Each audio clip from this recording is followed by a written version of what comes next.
ঘুম থেকে উঠে এক গুচ্ছ রং বেরঙের ফুল দেখলে মনটাই কেমন আনন্দ হবে একটু বলো দেখি। আমার সাথেও ঠিক তেমনটাই হয়েছে। সকালবেলায় উঠে দেখি নিচে গিয়ে এক গুচ্ছ ফুল। বাবার কাছে জিজ্ঞাসা করায় বাবা বললো একটা দাদা পাঠিয়েছে, তার জমিতে এরকম অনেক রঙের ফুল হয়েছে, তার মধ্যে কয়েকটা রঙের ফুল পাঠিয়েছে। তাহলে বুঝতেই পারছো কতগুলো রঙের ফুল পাঠিয়েছে। এবার ভাবছো জলের মধ্যে গ্লুকন্ডি কেন গুলছি।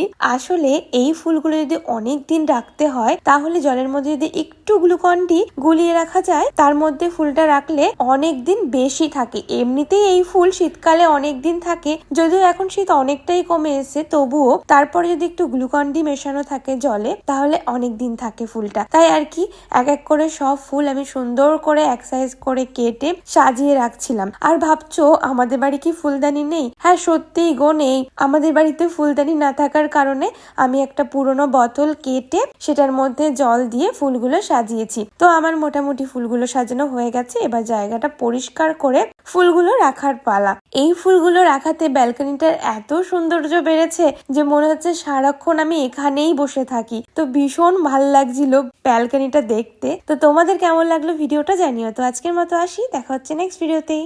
টাটা।